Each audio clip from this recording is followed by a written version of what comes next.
In my video playlist, Toyaholic, it's become sadly a running joke that whatever we document, we destroy. Items in my collection can be perfectly fine for 30 years in storage, and the minute I take them out to shoot a video or take a photo of them or scan them, I either discover they've broken in storage or I break them that day. So it's happened again with one of the fire trucks that I showed off in a previous Sinkhole video. Thankfully, the one that I use most often is the one in front of 55 Central Park West, and it was perfectly fine.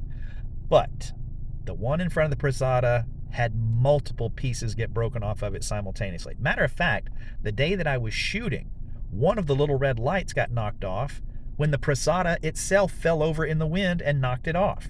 That's why in some shots you can actually see Zach standing behind it to keep it vertical, to keep it from damaging any of the cars. But due to the weather that day, I did not put these things back in the protective cases where they've sat perfectly safe for 4 years, protective cases inside of a plastic bin. Instead, I just put all the cars into a black plastic crate and shoved it just inside the door. A few days later, I tripped over it. Lots of my cars were in there and only 2 got damaged. So I was fortunate. But of course, one of the ones that got most damaged was a very expensive Code 3 Collectibles fire truck. So the other red light broke off. The very fragile ladder that I've been expecting to break off when I just handle the thing broke off. One of the mud flaps broke off, the one behind the passenger side front tire. And this little silver handle on the back broke off. Now this one I can't seem to repair because it broke in the middle of itself, so it actually broke into 2 pieces separate from the fire truck, and that means I have to glue it at 3 places simultaneously, and that's just beyond my eyesight, my hand-eye coordination at the moment. But I couldn't find the other little red light, and it was driving me batty. I kept searching and kept searching and kept searching. I asked Zach to look because his eyes are younger and better than mine.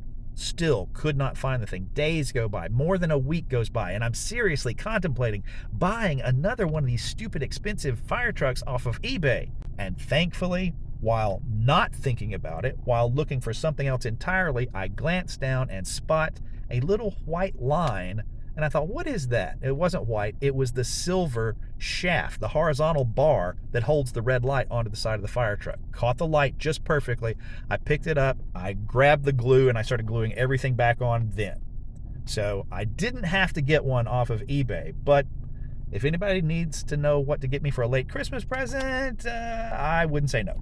Also damaged was this yellow taxi cab, which I had tried to customize to look just like a screen-used 1/18 scale taxi cab from the model street that Stay Puft walks down. And the front and back bumpers of it both flew off simultaneously in that same collision with the black plastic crate.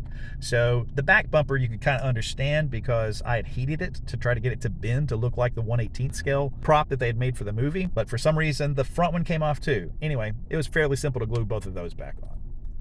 Whatever we document, we destroy. Sadly, it still holds true for me.